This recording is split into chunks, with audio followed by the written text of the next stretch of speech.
It's a bit nostalgic because we spent so much time here. Well, I guess it's the first time we've been back here since.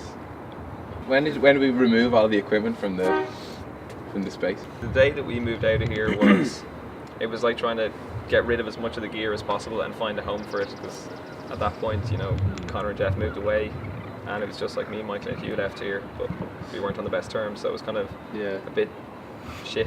I'll be honest, I didn't even know this area at all. Yeah. Like the difference of how I look at it now. Oh, whatever, yeah, 10 yeah. years on, but like just like completely, just like unknown part of town.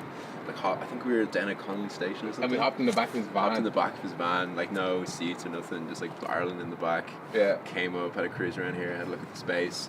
He's like, yeah, you know, 24-hour access and like all the pros. We were so young to even know that you could have a place that was, you know, your own 24 hours a day. And obviously in those days, like just all you wanted to do was play loud. The very first gig we ever did in my house in Delbrook, and Connor was in his boxes playing guitar, as you do, giving it loads of energy. Yeah. And then this dude, like, opened the door, the neighbour, he comes around the back of the house and he's wearing a dressing gown, and he's just like knocking on the window. We open the door and he's like, "Do you think you're fucking U2 or something?"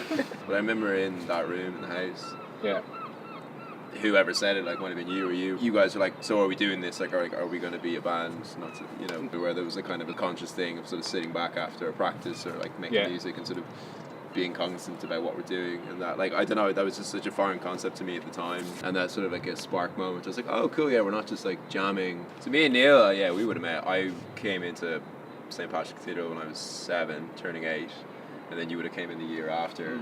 And we used to like... Neil's dad was the choral conductor of St. Patrick's Cathedral. Yeah. Scouted me out from the deep set suburbs of Dublin. Yeah. And Neil's sister babysitted me, and she told my mum to go to the choir and audition as well. The next time I probably saw you, when it all clicked, was when Paddy was having people over, you were having people over, and I was like showing up to the house with like so fucking like guitar leads and a spare bass for the jam at the party, like, you know. Like, and then I walk in and you've got a foot on the amp. The entire room just like circled around. I don't know I don't like, maybe there was other people playing, but you were just like treble shredding like on the fucking guitar. But I walk in and like literally just like don't even drop a beat, just go, "Hey Jet, what's up, man? You want to be in a band?" I'm just like, cool. After that, then it was kind of like we just sort of felt like this had legs. I don't know at what point we just kind of had that energy. Yeah. Jeff was doing sound engineering at the time in Temple Bar, and there was a guy there, Yost. So we went in with him and recorded our first songs, like covering the Time to Diminish. In fairness, Nick in Trout Records, which is a record shop I used to work in at the time, he said, like, I'll release this record for you, which is amazing. So he paid for it, actually, paid for all of it. But then we paid him back all of it in that same night. In the gig. Like we did that first gig. Sold out the Workman's. Yeah. Pretty much. I think they were turning people away even. Like, it was crazy. That was like the start of like the early Spies like success, really. Yeah. So we had the affirmation of like releasing that 7-inch.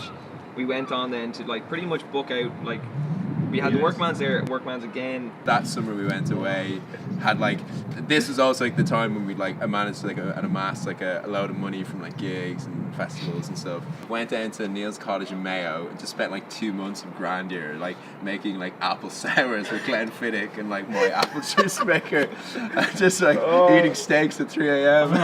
Writing all this music, bleaching our hair, like doing Beetlejuice look, playing football, like.